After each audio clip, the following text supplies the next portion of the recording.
Our third witness is Steve Camarota. He's the Director of Research for the Center for Immigration Studies and has written extensively on the economic, fiscal, and demographic impact of immigration. Dr. Camarota holds a master's degree in political science from the University of Pennsylvania and earned a doctorate in public policy analysis from the University of Virginia. Thank you. Our next witness is Dr. Camarota. Mr. Chairman and members of the committee, thank you for inviting me to testify on the impact of illegal immigration on public services. Allowing widespread illegal immigration raises profound concerns across a host of issues, from public safety and national security to the impact on American workers and the rule of law. While these impacts are all important, I'm only going to focus on the fiscal impact and the impact on public services today. Now, one of the main reasons we're here is that the current surge of illegal immigration appears to be unprecedented. I've estimated that the illegal population since President Biden took office has grown by nearly 3 million, and that's not the number of new illegal immigrants. That's the number, that's the net increase, which is always offset by legalizations, out-migrations, and natural mortality. The number of new additions is much higher. Now, why do illegal immigrants pay less in taxes than they use in services and create a fiscal drain? The reason is pretty simple. It's because such a large share have modest levels of education, resulting in relatively low average incomes and tax payments, coupled with significant use of many public benefits. Prior research indicates that 69% of adult illegal immigrants have no education beyond high school, compared to about 35% of the U.S.-born population. The fiscal drain illegal immigrants create is not because they are freeloaders who all came to get welfare. That would be a mistake to think that way. Nevertheless, the National Academy of Sciences estimate of immigrants' fiscal impact by education level, using that, we estimate that the lifetime fiscal drain, all taxes paid, all services used, for illegal immigrants, given their education profile, is about $68,000. Some of the largest costs are things you might guess: welfare programs, public education, and treatment for the uninsured.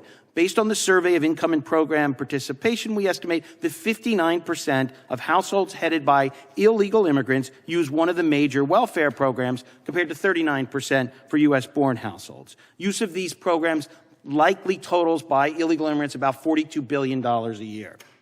Now, some may wonder, how is that possible? Aren't illegal immigrants banned from all these programs? First, illegal immigrant families can receive welfare on behalf of their U.S.-born children, and more than half of illegal immigrant families have U.S.-born children.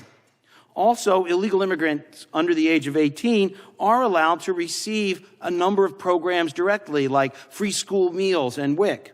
Illegal immigrants can also receive Medicaid directly under some circumstances, and many states go further in providing more access to Medicaid. Some states also provide food stamps to illegal immigrants, and also, I'll add, several million illegal immigrants have work authorization and valid Social Security numbers, allowing them to receive the Earned Income Tax Credit.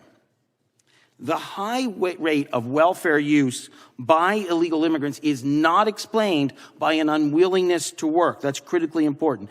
We estimate 94% of all illegal immigrant households have at least one worker, compared to only 73% of U.S.-born households.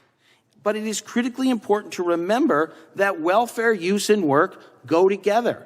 In fact, the majority of illegal immigrants and U.S.-born households using the welfare system have a worker. And the nation's welfare system is designed specifically to help low-wage workers with children. Now, in addition to welfare, we estimate about $68 billion in costs for educating illegal immigrants and their children, and about $7 billion in costs for treating the uninsured. Now, my estimate is actually higher than the one cited by Congresswoman Jayapal. I estimate that just to the federal government, illegal immigrants pay about $26 billion a year in income tax, but also Social Security and Medicaid. It's just nowhere near enough even to cover their use of the welfare programs. Finally, illegal immigration does make the U.S. economy larger. I've estimated at least, and this is a minimum estimate, $300 billion larger because they're here. But this is not a measure of their contribution, nor is it a measure of a benefit to the U.S. born. Almost all the increase in economic activity goes to the illegal immigrants themselves in the form of wages, as it should, since they're the ones doing the work. Now, if we do not enforce our laws and instead allow illegal immigration to continue unabated, the strain on public services will continue to grow, resulting in either higher taxes or cuts in services to American citizens, many of whom are often quite poor. Many cities across America are dealing with this reality right now, even as we speak. Thank you.